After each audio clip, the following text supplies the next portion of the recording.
que este práctico lo vamos a evaluar recién la próxima semana. Así que tienen una semana más para sacarse dudas.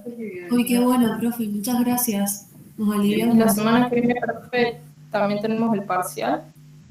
Sí, pero más que eso no podemos dilatar, sino sería evaluarlos mañana. Ustedes, supongo que mañana no van a querer ser evaluados con este práctico bastante largo. No. Y dejamos una brecha un poquito más larga. La próxima semana van a tener que evaluar el mismo horario que el parcial. Estos son 20 minutos, si lo terminan rápido, son 5 minutos. Es multiple choice como siempre y con los conceptos que ya tengan, lo tendrían que resolver rápido. El tema está en que este trabajo práctico se realiza mucha lectura, ¿sí? No solamente a ustedes les costó a todos los que lo hicimos en algún momento por primera vez, y esto tiene que ir acompañado de mucha lectura de libros, pero mucho. Y ya de acá en más, los prácticos que ya vienen son un poquito más, no más duros, sino de mucha más lectura, y van a requerir de que tengan un libro a mano, de que ya tengan listos algunos conceptos, y esto los va a preparar ya para este práctico. El que decide es proteínas y el otro es de membrana plasmática, ya los prepara para hacer bioquímica metabólica. Y ya en bioquímica metabólica ya ven otros aspectos de la bioquímica, ya más análisis clínico. Entonces, para poder analizar los análisis clínicos, sí o sí necesitan tener una buena base de química, por lo menos saber de qué están hablando. A ver si un compuesto polar, sí. ¿Y qué temas entraban en el parcialito? ¿El trabajo 6 nomás? Solo el trabajo 6 la próxima semana, sí. Proteínas, entra solo proteína, y lípidos, solo lípidos. O sea, membrana plasmática entraría, entra transporte de membrana. Pero eso ya la próxima semana entra solo este práctico, que sería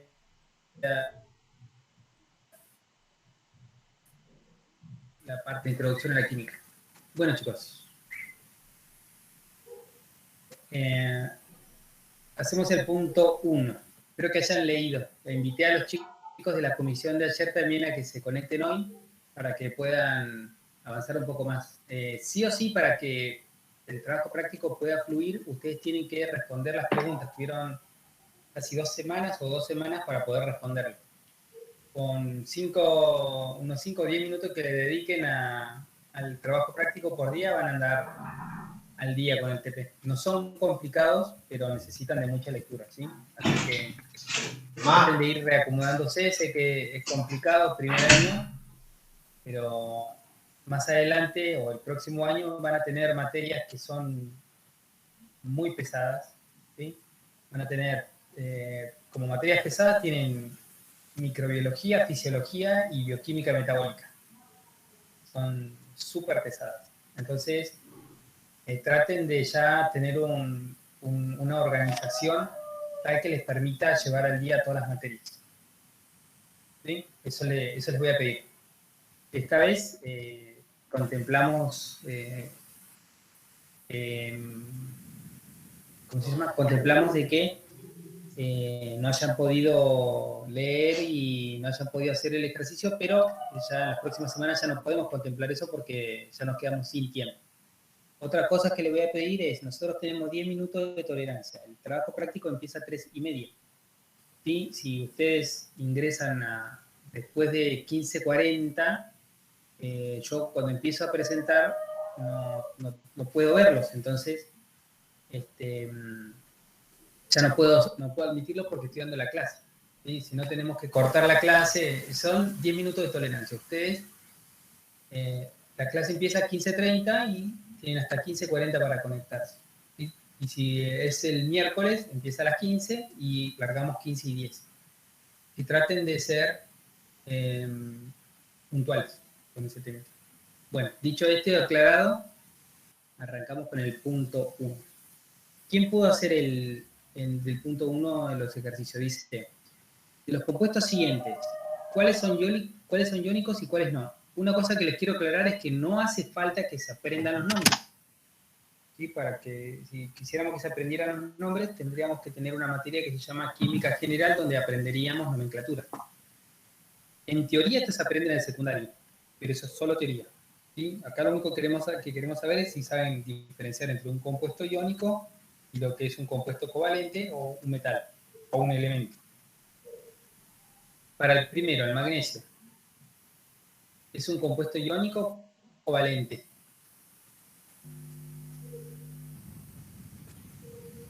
¿Qué pueden decir? ¿Covalente? ¿Por qué tendría que ser covalente, suponete? Siendo sincera, no sé. Claro, ese es el tema. El tema de los trabajos prácticos es que tienen que venir con una lectura previa, chicos. ¿Sí? Por eso nosotros ayer cortamos, porque si no el trabajo práctico no se puede desarrollar con ¿cómo se llama? Con fluidez. Si yo me pongo a resolverle todos los ejercicios, en realidad este no es mi trabajo, el trabajo es que ustedes lo hagan. Yo soy el que los evalúa. ¿Está bien? Entonces, la compañera dijo que el primer elemento es un compuesto covalente. ¿Están todos de acuerdo?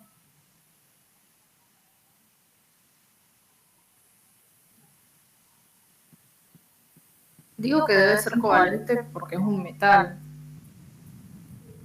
¿Y no existía otro tipo de enlaces, aparte de covalente y iónico? Profe, en el chat un compañero dijo que es iónico porque cede 2 electrones al oxígeno. Creo que usted no puede ver el chat.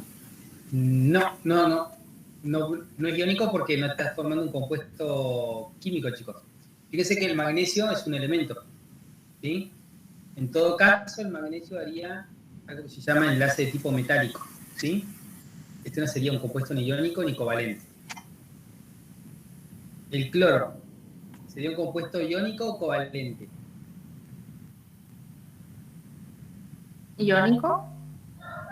¿Por qué sería iónico?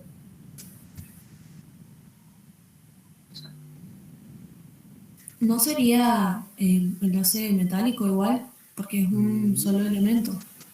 No. ¿Enlace metálico a qué se refiere? Cuando es un metal, el cloro no es metal. Claro, cuando son todos metales. Metálico. ¿Sí? Un enlace covalente, ¿cuánto se da?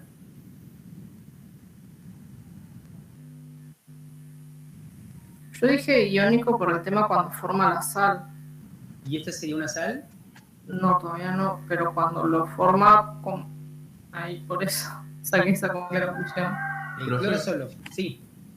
¿puede ser un enlace covalente ¿cómo se llama? Uy, se le cortó. Covalente, Covalente a polar. bien, ¿y por qué?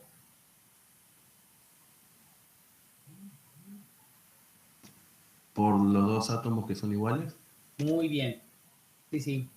Es covalente polar, ¿sí? Este que está acá, el diclorometano,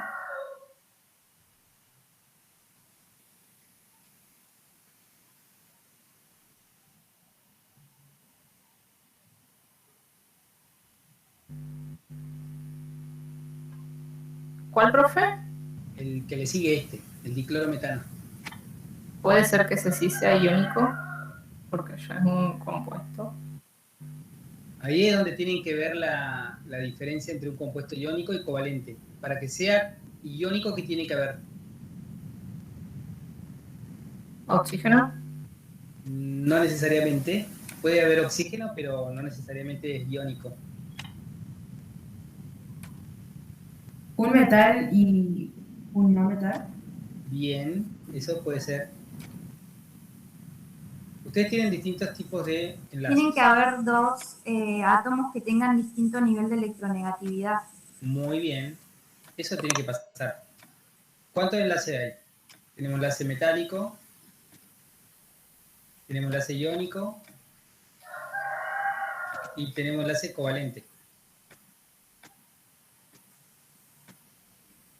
Covalente. Dentro de los covalentes también tenemos una subclasificación que son los covalentes puros y tenemos los que son covalentes polares. ¿Sí? El puro no es apolar. ¿Sí? Dentro de los enlaces que son polares podemos tener polar y apolar también. Esto depende de la geometría molecular. Ahora, para que haya un enlace covalente o iónico, se tienen que fijar en la electronegatividad de cada elemento. La diferencia de electronegatividades tiene que ser muy grande para que haya un enlace iónico. ¿Por qué? Electronegatividad. Porque ahí es cuando uno toma un electrón de otro elemento. ¿Y por qué será? ¿Cómo definíamos la electronegatividad? ¿Qué era la electro? Los electrones en la última capa de valencia. ¿Qué pasaría ahí? Yo le definí electronegatividad, le dije, chicos, anoten. Y les dicté la definición de electronegatividad. ¿Qué era la electronegatividad?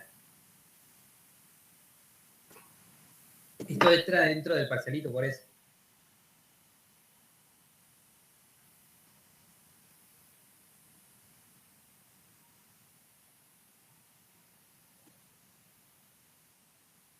¿Qué era la electronegatividad? Pueden buscarlo. Me dicen. Y ahí van anotando todo lo que necesitan para el parcelito. Tendencia que tiene un elemento de atraer los electrones de un enlace a su núcleo. Muy bien. Esa es la electronegatividad. Si los dos son el mismo elemento, como dijo su compañero, cloro y cloro, ¿quién va a atraer más los electrones del enlace? Ninguno va a ser nulo. Ninguno. Sí, estamos acá en un enlace covalente puro. ¿Sí? La otra molécula que tienen ustedes ahí es esta, el diclorometano. Tenemos, recuerden que esto tiene 4 enlaces, acá estoy haciendo solo la estructura de Lewis. Tengo hidrógeno, hidrógeno, hidrógeno. Tengo cloro y tengo cloro. ¿Esto qué es? ¿Covalente o iónico? ¿Iónico? No es iónico, pero porque la diferencia de electronegatividad no es muy grande como para poder arrancarle los electrones, ¿sí?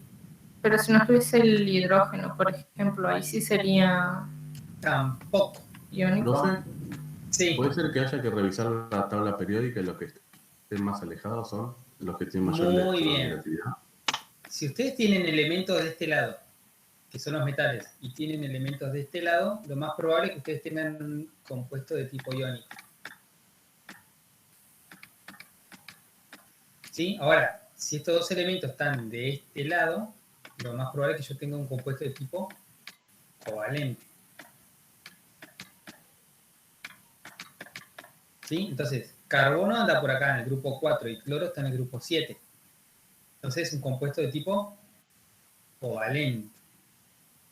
¿Sí? Eso significa. Bien, en base a eso, a esa pista que le tiré, acá tengo cloro y yodo. ¿Qué sería esto? ¿Covalente, profe? Covalente. Muy bien. Ahora yo tengo esto que sí, esta parte es un anión, se llama perclorato, y esta parte es un metal. ¿Cómo sería este compuesto? Es una Iónico. sal. Este es un compuesto iónico. Esto que está acá Iónico. también es iónico. Y esto que está acá, Covalente. covalente. ¿Se entiende? Solo son 5 minutos de lectura, comprensión lectora y resolver los ejercicios. Son 5 minutos. ¿Sí? No es mucho. El resto es leer y completar. Explique qué tipo de uniones químicas con sus características se establecen entre las moléculas. Covalentes, por ejemplo. ¿Cómo es la característica del enlace covalente? Para eso ustedes tienen que ir al Morrison y ir a los enlaces que les dice Los distintos tipos de enlaces tienen enlaces covalentes, enlaces iónicos, después vienen las interacciones. ¿Sí? Es solo leer el material. Entonces, ustedes tienen enlace covalente. Entonces, ¿cómo se genera un enlace covalente? Y acá dice que es por un solapamiento de orbitales, que el solapamiento puede ser frontal, puede ser lateral, formar enlace sigma, formar enlace pi. Tienen también algunos ejemplitos, por ejemplo, el enlace químico que tienen del átomo, de la molécula de hidrógeno, cómo se representa ese solapamiento de orbitales, del flúor. Más adelante están los compuestos de tipo iónico y la polaridad de los enlaces. Y lo que es, creo que por acá estaba, acá, es un compuesto iónico, que acá lo tiene. Y si no les gusta el Morrison, pueden trabajar también con el Witten, el que está en el campus, ¿sí? Que subió la profe Virginia. Ahí les explica bien los distintos tipos de enlace y cuáles son sus características. Entonces, covalente. ¿Qué característica tiene el enlace covalente? Después tienen que completar la definición, ¿no? Para que sea un enlace covalente, ¿qué característica tiene que tener? Tiene que compartir o ceder electrones. Compartir. Compartir electrones. ¿Por qué? Porque los dos necesitan completar la, Bien, ese es la ley del una. octeto. Y la energía o la electronegatividad no es tan grande como para poder arrancarle los electrones al otro elemento. ¿Sí? Eso es todo de lectura. ¿Sí? Eso no se los voy a decir acá porque eso es lo que yo quiero que ustedes nos digan la otra semana. Un compuesto iónico, si no es blanco, es negro. Cuando cede. Muy bien. Cuando un elemento le cede un electrón a otro. Siempre es el metal el que cede los electrones y forma cationes. ¿Sí? Por eso el otro elemento se queda como un anión con carga negativa. Lo que está acá abajo no son enlaces, estos que están acá, son interacciones moleculares. Hay una interacción molecular que se llama puente de hidrógeno y está en la bibliografía. ¿Quiénes dan interacciones puente de hidrógeno? ¿Qué elementos pueden dar interacciones puente de hidrógeno? Hidrógeno y oxígeno. Tiene que haber hidrógeno, eso sí. Y el hidrógeno aquí tiene que estar unido para que pueda haber un enlace puente de hidrógeno.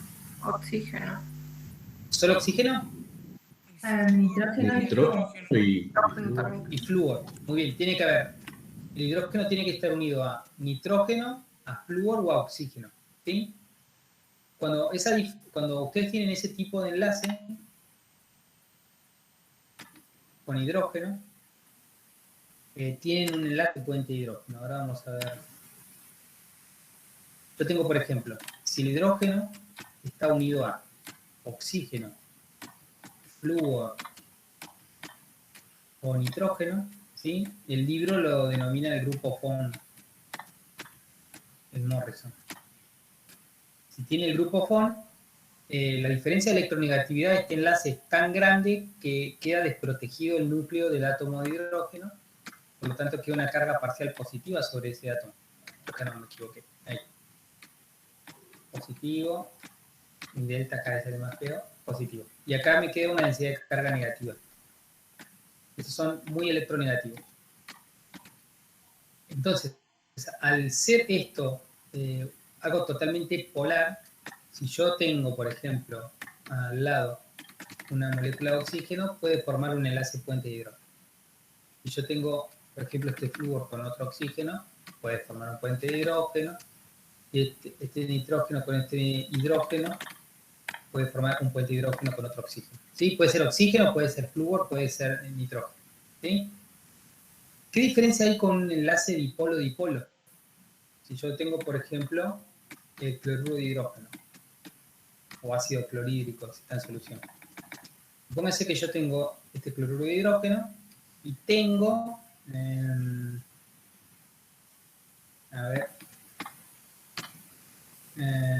perdón, lo hice al revés. Tengo bromo y vamos a hacer este de acá. Este es un compuesto covalente polar, ¿sí? Y este es un compuesto también covalente polar. Este es al revés, para allá. Acá tengo carga positiva, acá tengo carga negativa. No significa que se hizo positivo, es una densidad de carga. Bueno, fíjense que acá parece un enlace puente hidrógeno. ¿Cuál es la diferencia entre este enlace dipolo-dipolo y este enlace puente de hidrógeno? La diferencia de electronegatividad. Y ustedes van a decir, ¿y qué tiene que ver con eso? Este enlace puente de hidrógeno es mucho mayor energéticamente que este enlace dipolo-dipolo.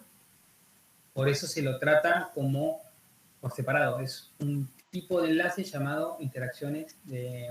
Enlace no, es un tipo de interacción denominada puente de hidrógeno. Es mucho más fuerte que este que está acá. Por ejemplo, si yo analizo el ácido clorhídrico, el ácido clorhídrico a temperatura ambiente es un gas, que se llama cloruro de hidrógeno. Si yo analizo la molécula de agua a temperatura ambiente, lo tengo como agua líquida. ¿Por qué? Si los dos tienen hidrógeno, los dos tienen enlace polar, ¿por qué el agua es líquida y el ácido clorhídrico es gaseoso? Y tiene que ver con eso, porque por la diferencia de electronegatividad hace que esta interacción sea muy fuerte, ¿sí? Entonces esto a la larga lo mantiene como un líquido en condiciones estándar, digamos, 25 grados centígrados. No así el cloruro de hidrógeno. Entonces esa es la diferencia que tenemos entre una interacción dipolo-dipolo y una interacción de tipo puente de hidrógeno. ¿Sí? Eso, complétenlo bien y hagan un ejemplito. La otra que tienen es la interacción de Van der Waals. La interacción de Van der Waals se da para moléculas no polares.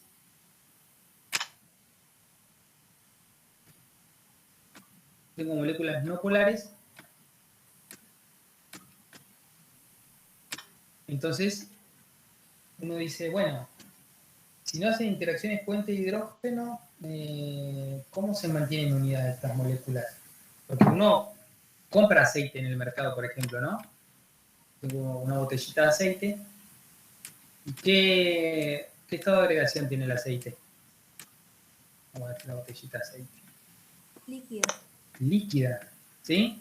Como el agua. Y entonces, si son no polares y no pueden formar enlaces puente hidrógeno, ¿qué las mantiene unidas?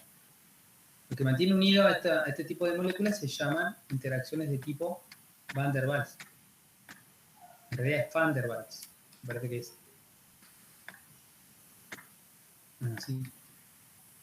Waals. Me parece que me falta una L. Bueno, este tipo de interacciones, ¿cómo se dan? Supongamos una molécula lineal como el butano. Y ayer hice el butano. En realidad podríamos hacer una molécula más grande, pero me la pasaría dibujando carbono e hidrógeno. Y ya van a ver por qué dibujo el butano. Este se llama N-butano. Butano porque tiene 4 carbonos. ¿Sí? Entonces tengo N-butano. Es un alcano. Y tiene esta fórmula general. Tiene carbono 4. Y tiene hidrógeno 3. Y 3 son 6 y 2 son 10. Recuerden que le había dicho la reglita de los alcanos era carbono N, hidrógeno 2 por N más. Entonces ahí podríamos sacar cualquier hidrocarburo alifático. Pero este de acá tiene un isómero geométrico que se llama 2-metilpropano. ¿Sí? Desengancho este grupo metilo de acá y lo engancho acá y saco un hidrógeno de acá y lo coloco al final. Hago así.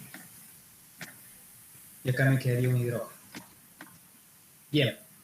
Esto que está acá también tiene la fórmula general carbono 4, hidrógeno 10. Tengo 1, 2, 3, 4 carbonos y tengo 3, 3, 3 son 6, perdón, 9 y acá tengo 10. Tiene la misma fórmula general, pero el punto de fusión, el N-butano, es menor que el punto de fusión que el 2-metil, así se llama, 2-metil propano. Propano. La pregunta es ¿por qué? ¿Sí? Y si uno analiza los puntos de ebullición, el punto de ebullición del N-butano es mayor que el punto de ebullición para el 2-metilpropano. ¿Por qué? Entonces, bueno, esto que está acá se puede graficar como un cilindro, ¿sí? De forma alargada, y esto que está acá, fíjense que es un poquito más simétrico, lo podemos graficar como una esferita. Si nosotros tuviéramos un ultra microscopio super ultra generación que nos permita ver electrones o una molécula en particular, veríamos solo los electrones externos, que serían de las últimas capas de estos elementos, y podríamos ver como una esferita, y acá podríamos ver como unos bastones. Entonces, si se acerca otro elemento N-butano y se queda cerquita, van a empezar a ver interacciones. Esto es una nube electrónica. Acá adentro estarían los núcleos de los 4 átomos de carbono y de los hidrógenos. Y por fuera solamente se ven los electrones. ¿Sí? Siempre les digo, pero me parece que a ustedes no les dije, que en todas las superficies se encuentran los electrones. Si yo les pregunto, si ustedes se tiran desde una silla al suelo, ¿qué pasa? ¿Hacia dónde tira la gravedad de la Tierra? Hacia abajo, profe. Hacia abajo. Y si se tiran de una sillita, ¿qué hacen esto? Si no escala. ¿Llegamos al centro de la Tierra? ¿O llegamos hasta acá nomás, hasta esta superficie? Sí, hasta la superficie. Bien. ¿Y por qué no podemos llegar al centro de la Tierra si nos atrae el centro de la Tierra?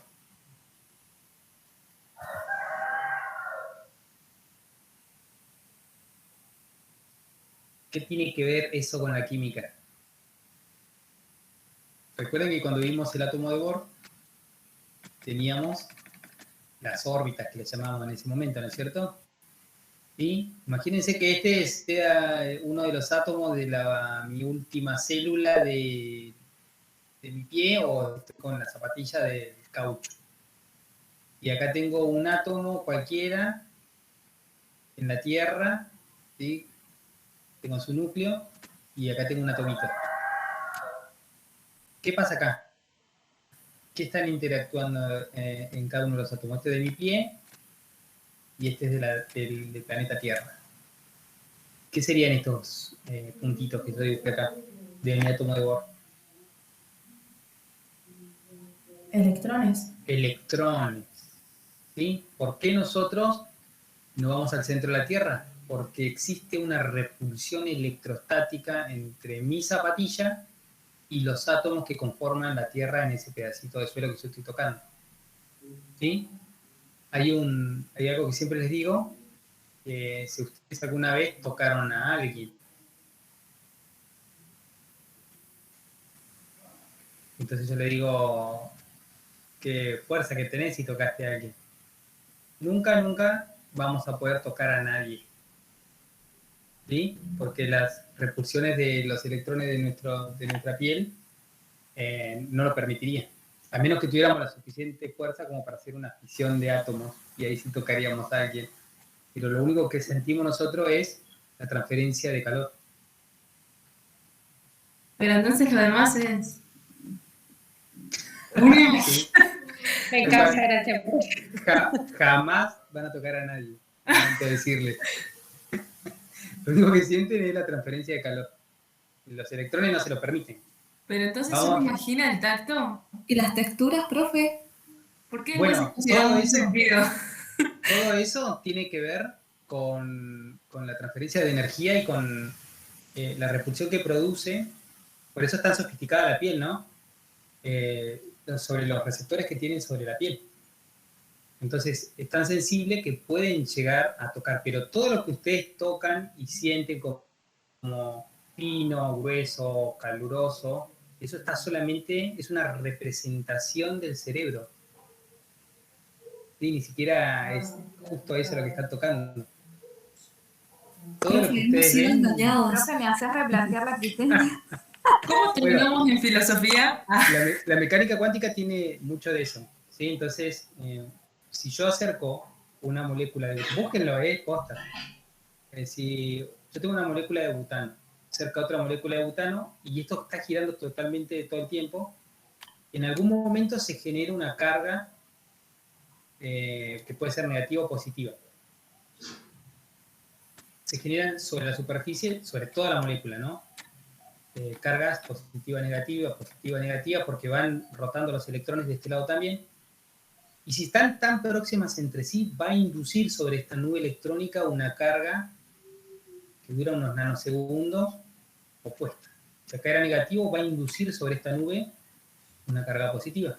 Si esto es positivo, acá va a inducir una carga negativa, y acá una carga positiva, y acá una carga negativa, etcétera, ¿sí? Esto es lo que va a hacer mi molécula. Todo lo que yo acerque a nivel molecular a otra cosa modifica totalmente su entorno químico, ¿sí? Y bueno, quien sabe mucho de esto, de interacciones, es mi compañera Cecilia, porque ella justo trabaja con la formación de complejos o sintones. Así que yo cada vez que tengo dudas sobre algo de esto, le pregunto a ella. Entonces, estos tipos de interacciones que se van formando se llaman interacciones de Van der Waals. Y son como los puentes hidrógenos, se los representa siempre con línea punteada, pero son muy débiles estas interacciones, ¿sí? Y en realidad se van formando y rompiendo muy rápido. Pero mantiene unidas a este tipo de moléculas. Si yo hago lo mismo, acerco a dos moléculas de un metilpropano, para no irme por las ramas, porque si no me pongo a hablar de filosofía de la cuántica y nos vamos por las ramas. Pasa lo mismo, pero ¿cuál es la diferencia entre esto y esto? Que esto tiene menos interacciones hidrofóbicas, que se le llama, y esto tiene más interacciones hidrofóbicas. Por lo tanto, si yo quisiera pasar al estado de vapor este tipo de molécula, tendría que aplicarle más calor en forma de energía para que éstas se muevan y puedan romper estos enlaces e irse al estado de vapor. Y a esto necesitaría menos calor para romper estos enlaces porque son menos. Por lo tanto, tengo un punto de ebullición mayor para esto y un punto de ebullición menor para esto, por su forma esférica. ¿Sí? Si bien los dos tienen el mismo peso molecular. Ahora, ¿por qué tiene el punto de fusión más alto este? Cuando uno habla de punto de fusión, tiene que hablar sobre estructuras cristalinas. Cuando hablamos de sólidos, estructuras cristalinas. Existe una teoría que se llama empaquetamiento compacto de esferas, que dice que las estructuras que son más esféricas se acomodan mejor en algo que se llama retículo cristalino, ¿sí?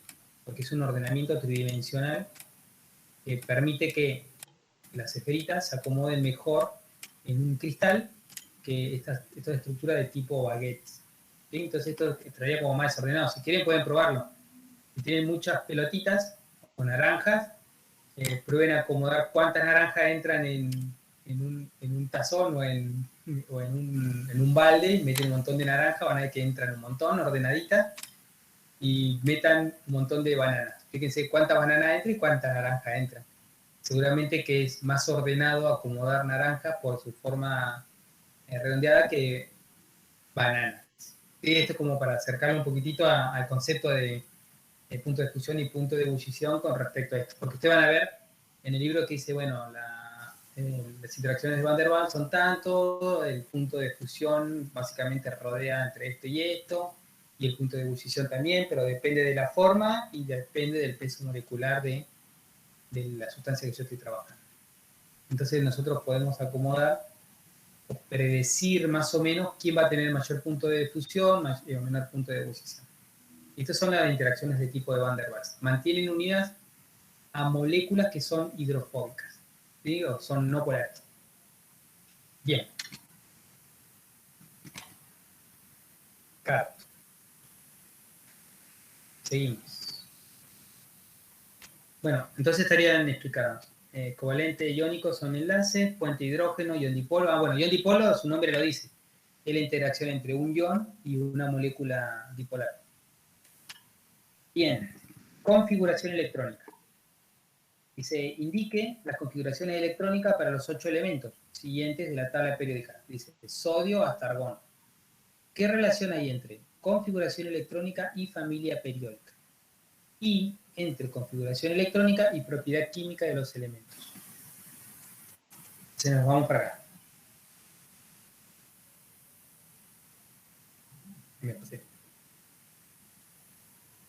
Bien. Acá tenemos el diagrama de configuraciones electrónicas.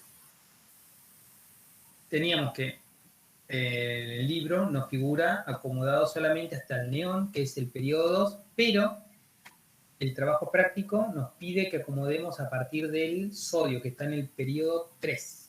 ¿Sí? El periodo, recuerden que, si tenemos la tabla periódica, el periodo tiene grupos, que son las columnas, estos son grupos, y las filas son los periodos. Ahí está, una escala, como siempre le digo. Y el hidrógeno que anda bollando por ahí, que es solo el hidrógeno. Bien. Ahora lo que nosotros tenemos que acomodar es, tenemos periodo 1, periodo 2, periodo 3. A los elementos del periodo 3. Y le dice que hagan la configuración electrónica para todos los elementos del periodo 3. ¿Cómo se hace? Me tengo que fijar en el Z, que es el número atómico. Entonces, si tienen su tabla periódica ahí, se fijan el Z, el sodio, es 11. ¿Sí? Z se define como el número de protones en el núcleo, ya habíamos visto. Y como estamos tratando con átomos y no iones, ¿sí? El otro año ustedes van a ver esto. O este año también, ya habrán visto cuando ven transporte de membrana, ven el transportador sodio-potasio, por ejemplo, ¿sí? Donde tenemos esto. ¿Sí? O el transporte de cloruro. Sí. La configuración electrónica, por ejemplo, el cloro entonces quedaría en 3S1. El de cloro no. Ahora la vamos a ver. Del sodio, perdón. Del sodio sí. El sodio quedaría 3S1. Entonces, como yo tengo un átomo, tanto las cargas positivas como las negativas tienen que ser iguales. Entonces, yo tengo 11 protones y voy a tener también 11 electrones para el sodio, porque es un átomo, ¿sí? Si yo tuviera que hacer la configuración electrónica del sodio catión, acá ya no se cumple esto, ¿sí? Tendría un electrón menos, tendría 10 electrones, pero sigo teniendo 11 protones. Por eso la definición de número atómico es la cantidad de protones en el núcleo. Esa es la definición de número atómico. Y eso me va a indicar qué tipo de elemento es, ¿sí? Entonces dijimos, bueno, vamos a trabajar con el diagrama de Mueller. El diagrama de Mueller es un diagrama en forma de lluvia, que le dicen, en donde se acomodan los orbitales S, después los P, después los D, después los F, y comenzamos a tachar orbitales a medida que los vamos llenando. Ayer Nati me hizo acordar de que tenemos que ver que un orbital S se llena con 2 electrones, y solo 2 electrones. Un orbital P admite 6 electrones, ¿sí? Primero se llena con el spin 1 medio y después con el spin menos 1 medio. Ahí tenemos 6 electrones. Cada flecha me representa un electrón. Y un orbital D tiene 5 orbitales. 1, 2, 3, 4, 5. Entonces tenemos para acomodar 10 electrones. Lo dibujo todo porque si no, no tarda, voy a tardar todo. Se llena todo completo. Estos son orbitales D. Esto de acá. Bien.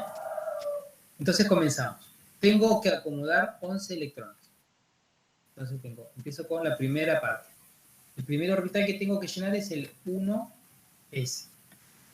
¿Sí? Si quieren ayudarse con este, entonces empiezo. El 1s tiene hasta 2 electrones. Entonces digo, lo lleno con 2. 1s2. Esto me está indicando el nivel de energía y esto me está indicando cuántos electrones tengo en ese grupo. El que le sigue. Ya llené el primer periodo. Voy al segundo. Se llena de esta manera. Se llena el 2s. Le coloco 2s2 porque entran hasta 2 electrones. Entonces, hasta ahora tengo acomodado 4 electrones de los 11. Puedo seguir. 1s, 2s. Ahora viene el 2p. Si yo coloco 6 electrones en los orbitales p, voy a tener 6 más 2 son 8, más 2 son 10. Y yo tengo que acomodar 11. Entonces, el que le sigue, ¿quién es? El 3s. Pero no coloco 3s2, solamente coloco 3s1. Y esta sería la configuración electrónica del sodio. ¿Qué tiene que ver esto con el grupo? Si se fijan, todos los del grupo 1 terminan en S1. Acá tengo el litio, ¿sí? Por ejemplo, acá tengo el 2S1. Y el hidrógeno termina en 1S1, pero no es un metal. Por eso solamente es hidrógeno. Tampoco es un halógeno, es solamente hidrógeno y no está acomodado en una tabla periódica. Pero todos los del grupo 1 van a terminar en S1. Todos los del grupo 2 van a terminar en S2 y así, etc. ¿Quién le sigue en la tabla periódica? Al lado. El magnesio. Magnesio. ¿Qué Z tiene el magnesio? 12. 12. Muy bien. Tiene 2. Entonces sigamos. ¿Cómo terminaría la configuración electrónica del magnesio? Sería todo lo mismo. 3s2. Muy bien. 3s2. ¿Listo? Del otro lado de la tabla periódica, ¿quién sigue? Aluminio con 13. Aluminio con 13. Bien. ¿Cómo sería la configuración del aluminio? Recuerden que el magnesio sería 1s2, 2s2, 2p6, 3s2. 3p1. Sería 3p1. ¿Listo? Porque vamos acá. Estábamos en el 2p, 3s. Después terminamos el 3s y volvemos. Y el que le sigue es el 3p. Y como me faltaba un electrón, tengo 3p1. Entonces, me fijo los electrones de valencia. Los electrones de valencia son estos, los que se encuentran en la última capa. La última capa es la capa 3. ¿Sí? O sea que yo tengo 3 electrones de valencia. Estos 3 electrones de valencia me van a indicar que está en el grupo 3A. Eso me indican esos electrones de valencia. ¿Listo? Y así hacen con toda la configuración electrónica hasta el argón. Es lo único que tienen que hacer. Solo de acá. Bien. Seguimos. Bueno, y acá vienen ya los que son un poco más heavy. Pero diga la forma de cada una de las siguientes moléculas y explique cómo llega a esta predicción. Del ion amonio.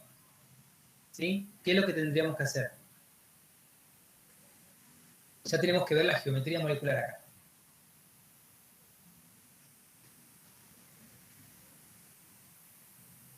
¿Qué tendríamos que aplicar acá para ver la geometría molecular?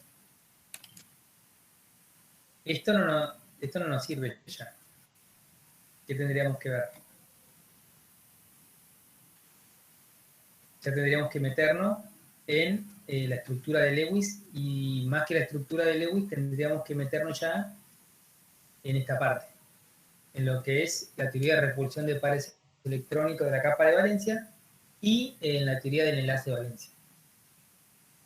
¿Sí? Para poder predecir la geometría molecular de estos compuestos. Voy a ver que está bonito este. Bien, fijémonos entonces.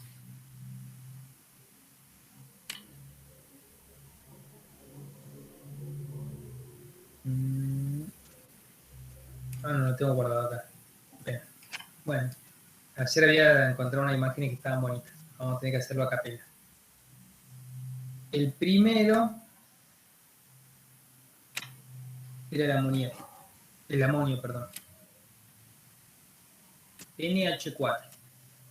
El Witten me decía a mí que yo tenía que calcular cuántos electrones necesito, de cuánto dispongo y la cantidad de enlaces.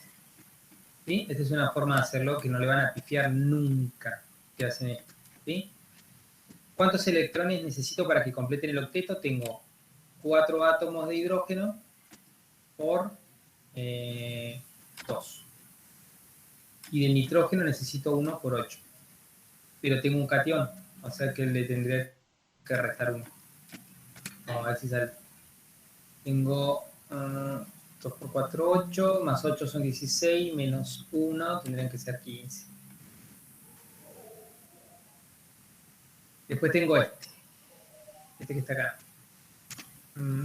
Dispongo de 1 por 4, que es un electrón de hidrógeno por 4, más, acá tengo 5, que es el grupo al que pertenece el nitrógeno. Acá tengo 9. Después tengo que hacer C menos D, o N menos D vamos a hacer. Que sería 15 menos 9. ¿Cuánto tendría ahí en 15 menos 9?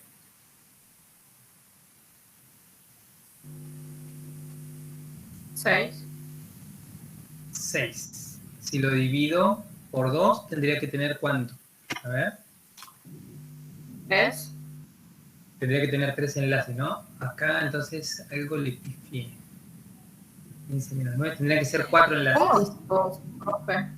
15 menos 9. Esto que está acá son las reglas de Witten. Acá. Son estas reglitas.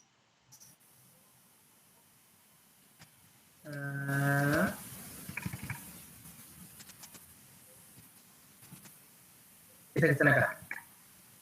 Witten. O sea, elegir un esqueleto razonable, simétrico para una molécula o ion poliatómico. El elemento menos electronegativo es habitualmente el central. Y los átomos de oxígeno no se enlazan entre sí, excepto en la molécula de oxígeno y ozono. En los ácidos ternarios el hidrógeno se enlaza al átomo de oxígeno, y en los iones o moléculas que tienen más de un átomo central se usa el esqueleto más simétrico posible. Por ejemplo, teníamos para el metano y teníamos para el pirofosfato. Bien, Pero de ahí, ¿por qué hizo esa cuenta? Porque era esta regla, se calcula N, el número de electrones de la capa de valencia externa, necesarios para que todos los átomos de la molécula o ion adquieran configuración electrónica de gas noble. Entonces acá calculamos la cantidad de electrones que necesito. Por eso es muy importante que para este trabajo práctico ustedes tengan bien claro la teoría. Es muy, muy necesario. Si no, es como que yo estoy hablando en chino. ¿Entiende? Por eso Sí, mañana no nos evaluamos. Apenas entiendo todo, un poco de cada cosa. Por eso no. Bien. Por eso. Entonces, nosotros llegamos hasta acá en la clase de ayer y les dejamos una semanita más para que este fin de semana o desde hoy se pongan con estos problemitas y puedan resolverlos, ¿sí? Entonces, tienen que calcular N, que es la cantidad de átomos que necesitan para completar el octeto. ¿Sí? En este caso, que era el del ácido sulfúrico, pueden trabajarlo. Si no, pueden ver algunos de Witten. Calculan D, el número de electrones disponibles para las capas de valencia externa de todos los átomos. Y dice, acá era, añadir al total el número de electrones igual a la carga del anión, y para iones cargados positivamente, restar el número de electrones igual a la carga del catión. Ahí está. Ahí es donde le pifié. Por eso no me da la cuenta. Lo vuelvo a hacer. Entonces teníamos de vuelta. Vamos con esas reglas. Ustedes la pueden tener a mano. Partimos de la mano. Nuestro esqueleto razonable sería este. Este que está acá. Entonces, calculo el número de electrones que necesito para que todos cumplan su octeto. Eran 2 para el hidrógeno, por 4 que tengo de hidrógeno. Y para el nitrógeno, tengo 8 y tengo uno solito. Entonces acá dijimos que teníamos 16 electrones de valencia. Y de los que dispongo, en realidad no tengo 2 electrones, tengo 1, tengo 4 átomos y tengo 5 que pertenecen al grupo del nitrógeno, que son los 5 electrones de valencia de nitrógeno. Si ustedes se fijan en el slide de nitrógeno para la estructura de Lewis, tienen estos son los 5 electrones de valencia para el grupo 5A. Bien. Y había que restarle, en este caso, los electrones para los cationes. Como tengo 1, le resto 1. A ver si sale según la regla de Witt. Entonces acá tengo 4 más 5 son 9, menos 1 son 8. Por último, calculo la cantidad de enlaces. Entonces tengo 16 menos 8 sobre 2. ¿Sí? Este 16 menos 8 me va a dar 8 dividido 2, ahora sí me da 4. Entonces me dice que esta molécula tiene que tener 4 enlaces. Yo lo que hago es un enlace con un hidrógeno, un enlace con otro hidrógeno, otro enlace con este, otro enlace con este. Este necesita 3 enlaces solamente para cumplir su objeto, que lo hace con alguno de estos 3 hidrógenos. Y el par solitario que está acá arriba se lo cede al hidrógeno que está deficiente de electrones, ¿sí? Para que se forme el amonio, un hidrógeno que tenía un electrón tuvo que haberse despojado de ese electrón y haberse convertido en un catión, que es el protón. Ese protón tiene que haber atacado al nitrógeno y haber formado este grupo amonio. ¿Sí? Eso es lo que debería pasar químicamente, ¿sí? Entonces, ¿qué geometría tiene esta molécula de amonio? Entonces les hago el primero y después ustedes deducen el resto. Nos tenemos que fijar cuántos átomos se encuentran alrededor del átomo central.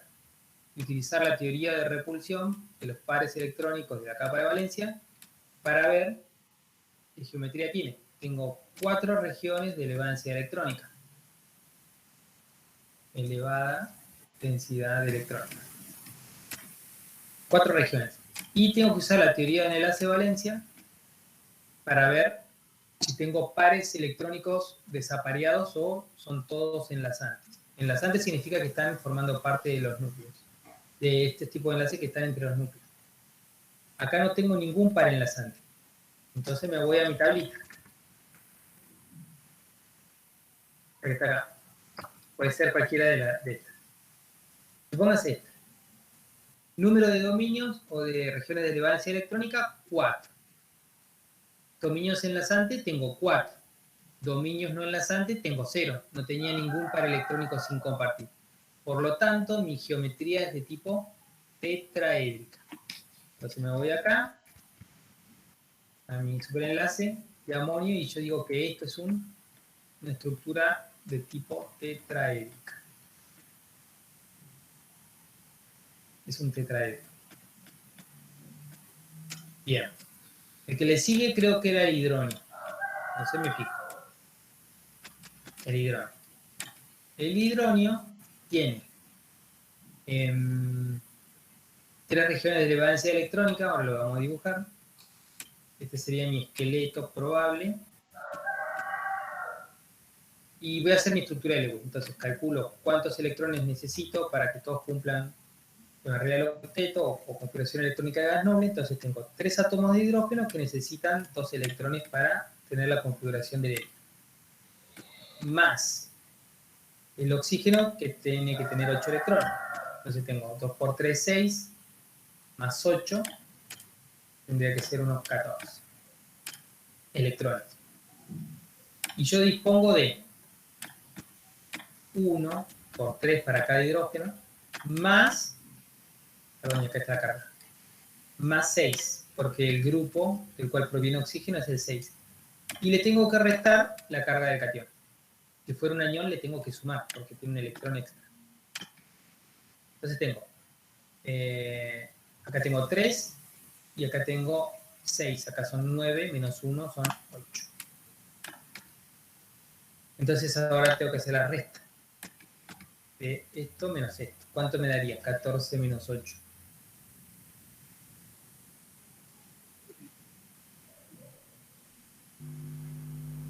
6. 6, muy bien. Y recuerden que lo dividíamos por 2 porque cada enlace compartía 2 electrones. ¿Cuántos enlaces tiene que tener esta molécula? 3. Muy bien. Entonces mi geometría de Lewis, mi estructura de Lewis para el hidronio sería esta, ¿sí? Acá me estaría medio chueco. Bien, ahí está. Ahora tengo que utilizar la teoría de repulsión de los pares electrónicos, de la capa de valencia, como ya saben, muy parecido ahí, para predecir la geometría electrónica. Esto tiene 4 regiones de elevada densidad electrónica. Elevada densidad electrónica. O sea que esto sería una geometría electrónica tetraédrica. Pero ¿qué pasa? Tengo un par solitario, entonces la teoría del enlace de valencia, ¿qué me dice? Me dice que si los enlaces están formando parte de un enlace, ocupan un volumen en el espacio menor que los que no están enlazados. Por lo tanto, esta geometría no es un tetraedro, es otra cosa, así que lo vamos a buscar. No necesitamos que se lo aprendan de memoria, solamente que sepan buscar la tablita y que sepan por qué es de tal forma. Tengo, fíjense que tengo 4 regiones de elevada densidad electrónica según la teoría de repulsión, sería un tetraedro, pero 3 son enlazantes y 1 es no enlazante, o sea, tengo un par electrónico sobre, que es parecida a la estructura del amoníaco. Entonces, esta geometría es de tipo piramidal trigonal, porque estos van a empujar a estos enlaces y los van a juntar un poquito más, porque ocupan mayor volumen. Entonces, la geometría para el amonio, perdón, para el hidronio, sería piramidal. Así sería, piramidal. Bien, ¿qué más me permite hacer esto? Yo tengo 4 regiones de elevada densidad electrónica. ¿Cuántos orbitales tiene que hibridar el nitrógeno para poder hacer este tipo de enlace? Y tiene orbitales S y orbitales P. Esto tiene que hibridar 4 orbitales, ¿sí? Entonces, esta hibridación sería un sp3. ¿Por qué 4? Porque tiene 4 regiones de elevada densidad electrónica. Recuerden que estos son orbitales internos y estos son los orbitales moleculares con los cuales se va a enlazar cuando existe otro átomo cerca. Esto que está acá también va a necesitar hibridar electrones. El oxígeno va a tener que hibridar 3 orbitales y va a dejar un par libre. Entonces tengo orbital S y orbital P. Lo que va a hacer el oxígeno seguramente es esto. Va a ser un sp2. Algo así va a ser. Y va a dejar un par sin hibridar para los electrones estos. Entonces, ahí lo que va a tener es esa estructura de tipo trigonal. Tenemos 1 más 2p son 3 orbitales. 1 para cada enlace. Y un par que va a dejar un orbital p sin hibridar, que va a ser el que va a abarcar solo el par electrónico sin compartir. De acá. Y esto lo va a utilizar para los enlaces. Por eso tiene esa forma de pirámide. Bien. El resto les queda como tarea. Tienen que hacer lo mismo para todo. Pueden, como dijo la profe Cecilia, utilizar el POR. Bien, tienen el alcohol metílico, tienen la metilamina. Acá la pista es que no tienen un solo elemento, tienen elemento central, tienen 2 elementos centrales, el carbono y el oxígeno. Entonces se tienen que parar sobre el oxígeno y fijarse cuál es la estructura alrededor del oxígeno y se tienen que parar sobre el carbono y fijarse cuál es la estructura molecular sobre el carbono. Para la metilamina lo mismo, ¿sí? Acá les va a quedar de una manera y acá les va a quedar de otra. ¿Por qué? Este tipo de estructura la encontramos en los carbohidratos Y este tipo de estructura la encontramos en las proteínas. Entonces, como nosotros la próxima semana vamos a empezar a trabajar con macromoléculas, ¿sí? Y vamos a empezar a trabajar con alfa hélice, con beta plegada, con hoja plegada, con disposiciones de tipo beta, con dominios, ¿sí? Esos dominios tienen interacciones intramoleculares que son entre la misma cadena, y debido a la geometría molecular que tienen alrededor de estos átomos, es que tienen esa forma. ¿Sí? Y si ustedes, por ejemplo, hacen un posgrado en genética en algún momento, van a poder ver las moléculas de proteínas y pueden entender cómo una mutación, que dentro de la misma carrera, cuando estén con el profe Martín Hernández, van a visualizar algunas proteínas y van a ver cómo, por ejemplo, una bomba de cloruro que se encuentra hijo de en puta. quística, Consola de ya no se puede anclar a la membrana plasmática y no cumple su función como debería cumplir. Recién subió, Entonces produce la enfermedad de la fibrosis quística. Por ejemplo, ¿sí? Esa es una de las... algo que está muy, muy estudiado hoy en día son las proteínas del SARS-CoV-2 en dinámica molecular, que es... A mí me tocó simular hace poquito, la semana pasada, la proteína P del SARS-CoV-2 que recluta a la proteína de espiga y a las otras proteínas de ensamble de la cápside del virus. Y sí, se ven todos los dominios, entonces ahí se diseñan fármacos para que ataquen a esos dominios y desarticular al SARS-CoV, ¿sí? Si tuvieran que hacer algún tipo de algo para pararlo. Por eso es tan interesante esta parte, ¿sí? Después vienen lo que son las cosas, los conceptos ácido-base. Acá el libro, el material de lectura, les habla sobre algunas reglitas. Miren, justo acá le estaba mostrando lo de las interacciones dipolo-dipolo y ácidos y bases. Justo acá. Acá tienen unas reglitas. Las reglas dependen, para que algo sea ácido o básico, depende mucho de la electronegatividad y depende también del tamaño de la molécula. Sí, y acá les habla cómo se clasifican con respecto a la fuerza ácida, con respecto a la fuerza básica. ¿Sí? Aquellos elementos que son más electronegativos cuando forman el anión, tienen tendencia a aceptar ese electrón extra y formar la base. Por lo tanto, son los ácidos más fuertes. ¿Sí? En el punto 5... Profe, Sí. entonces, por ejemplo, ahí el amoníaco sería ácido. Ahí lo vemos. Fíjense acá. ¿Quién tiene más tendencias a ceder un protón? ¿El hidronio o el agua? El hidronio. El hidronio. ¿Quién sería el más fuerte de los ácidos en este par? El hidronio. ¿Sí? En el amonio. ¿Quién tiene un hidrógeno extra? El amonio. ¿No es cierto? El amonio tiene una tendencia a ceder el protón, por lo tanto se comporta como un ácido, ¿sí? Mientras que el amoníaco tiene tendencia más a aceptarlo, es una base. Van a ver después que el amoníaco es una de las bases más comunes en química orgánica. Fíjense acá, tenemos el ácido sulfídrico y el ion sulfito. ¿Qué pasó ahí? Ahí tienen que trabajar con la teoría de Bronsted y Lowry. Entonces tienen el ácido sulfídrico. ¿Puede ser, profe, que le cedió un catión? No. Fíjense, tenemos el ácido sulfídrico, pierde un hidrógeno y forma un anión. Acá tenemos un protón, ¿sí? Pónganse que esto sea así, en realidad es fuerte. Este que está acá, ¿qué es lo que hizo?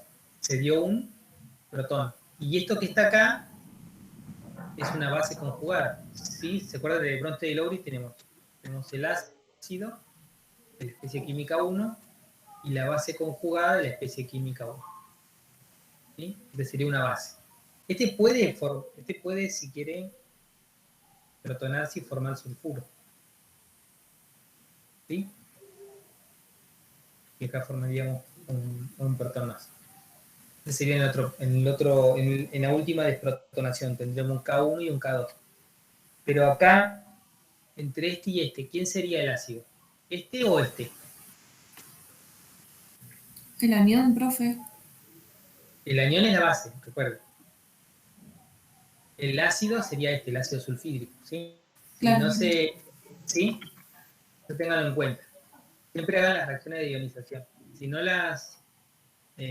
se animan a tirar ustedes un par de magias, búsquenlo en Google y lo van a encontrar. Entre agua y el ion oxidrilo, ¿quién sería la base? El agua.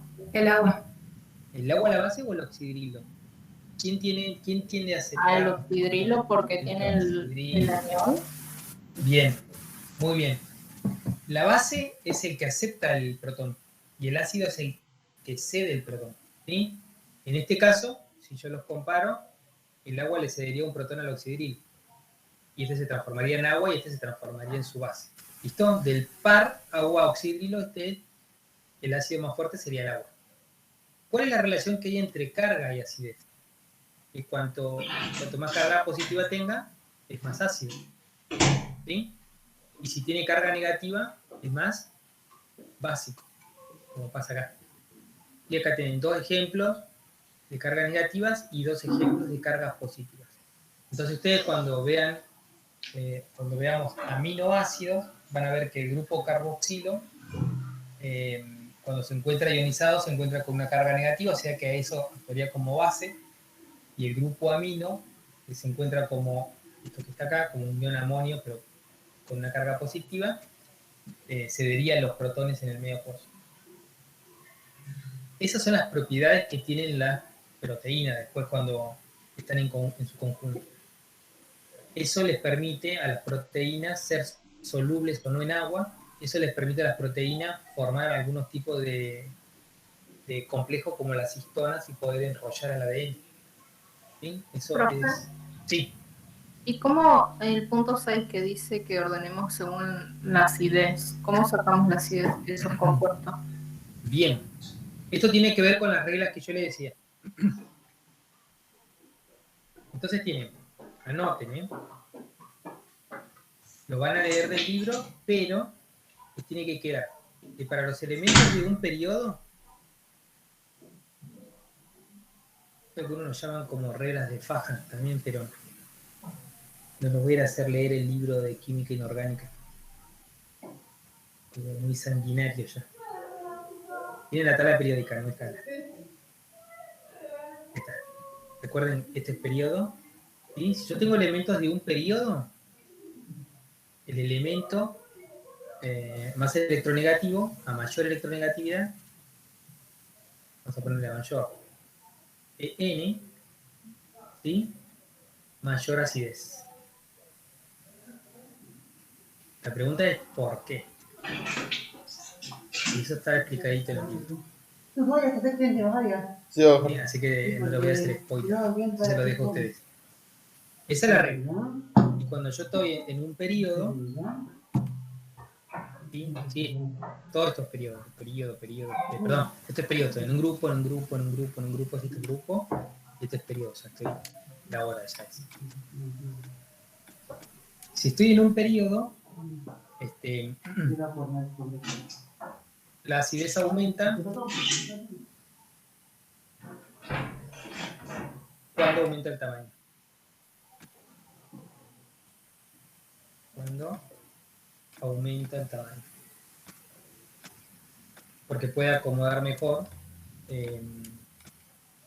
a los electrones. ¿Sí? Estas serían las reglitas.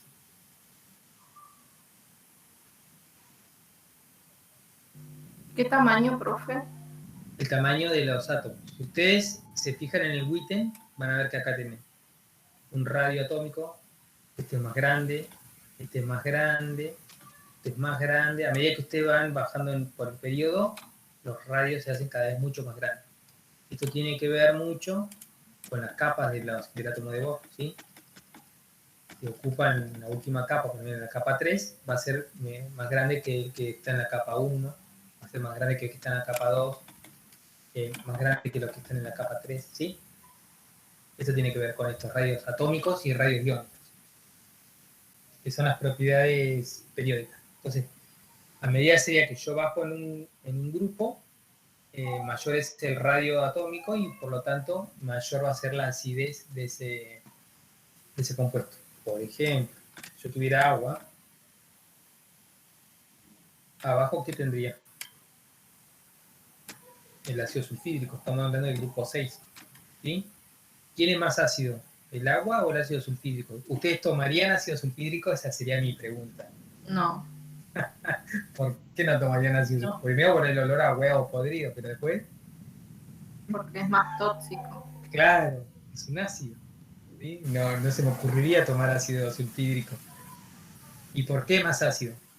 Por esta reglita que digo, cuanto más grande sea este átomo, cuando yo cedo, cuando esto cede, perdón, un protón, ¿sí? El hidrógeno, que es lo que yo les digo, dejó su único electrón en esta molécula, en este anión. Esto tiene que ser, esto existe. Hay demostraciones ya de que esto existe. Entonces, ¿cómo hace para que esto exista? Y bueno, lo tiene que reacomodar. ¿Cómo lo reacomoda? Si yo tuviera un orbital más chiquitito, el espacio para acomodar ese electrón es poquito. Se estarían peleando por estar en este orbital, estos electrones. Pero si yo lo tengo en una capa mucho más grande, entonces es más fácil para mí acomodarlo y que no se peleen entre ellos. Sería mucho más fácil para mí acomodar un electrón en algo mucho más grande. Sería como diluir algo que estaría puro, ¿sí? Si está muy puro no lo toma nadie, pero si está diluido y bien hechito, como que lo tolera un poquitito más. Algo así. Bueno, y así entonces tendríamos. Si yo tengo el nitrógeno y el hidrógeno, ¿pertenecen ambos al mismo periodo?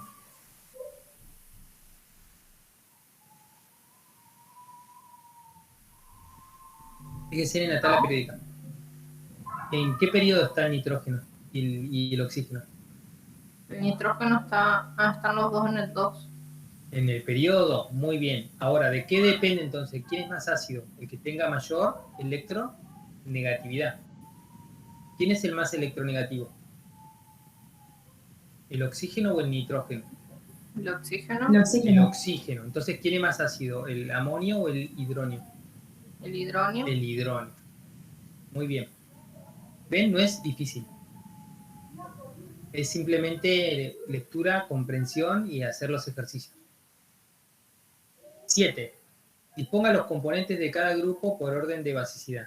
Idem, usan la misma regla. ¿Cuál es el error acá? Este 2 que está acá, súbanlo al superíndice.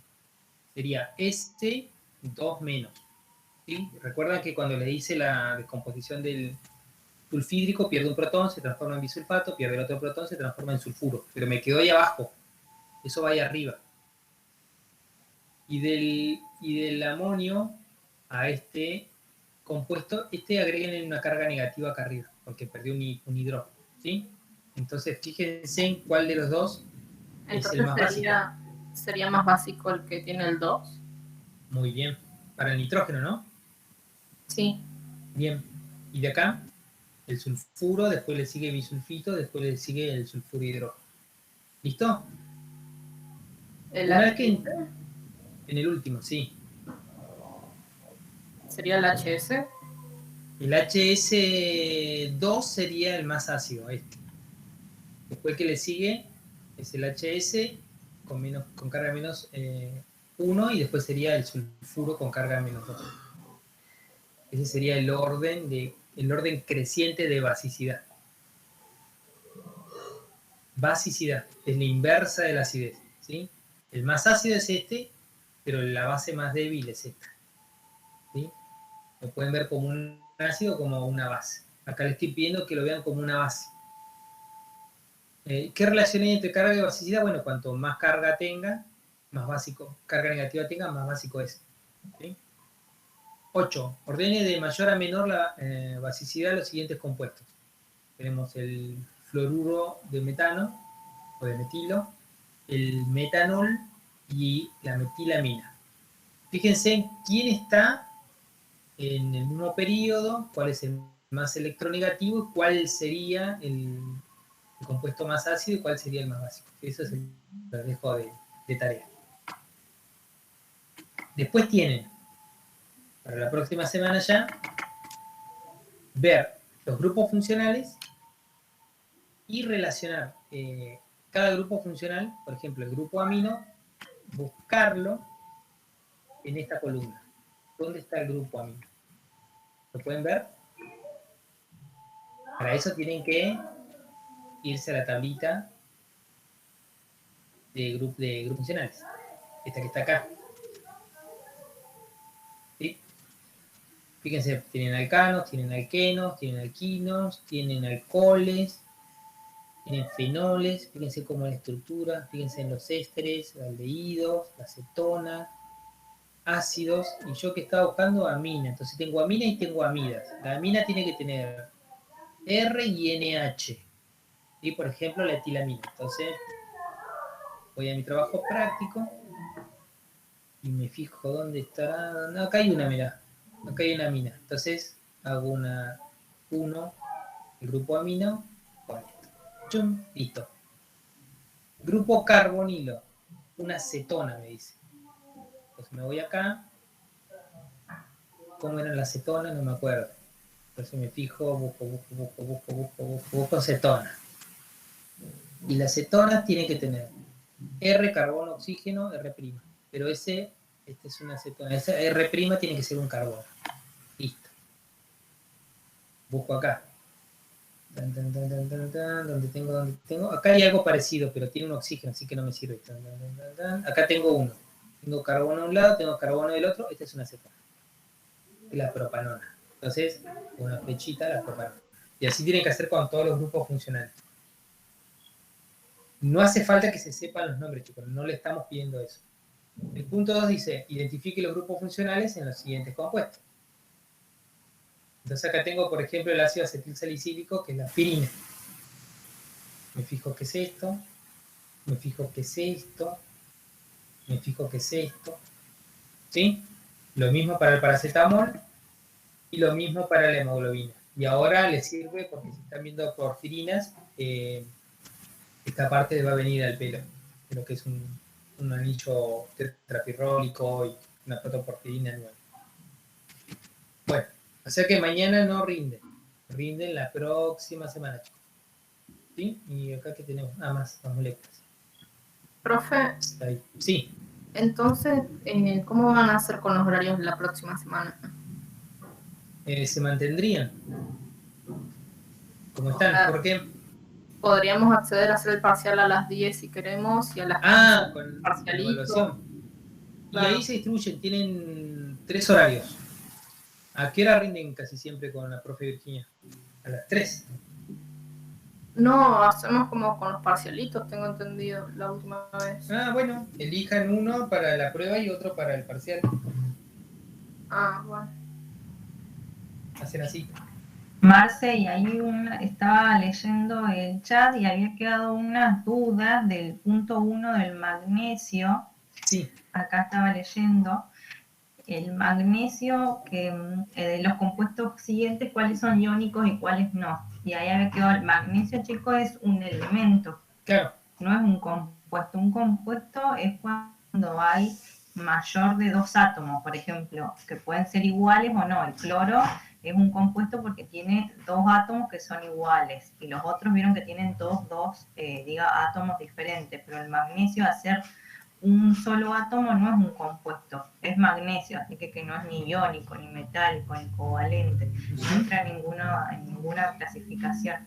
Que eso estaba viendo acá había quedado la duda esa. Por ahí, si ustedes van teniendo dudas mientras explica el profe, las pueden ir poniendo en el chat y yo después las leo y las podemos ir contestando con Marce, así por ahí no lo interrumpimos en su explicación y no nos perdemos el hilo, pero después al final respondemos las dudas. Ujú.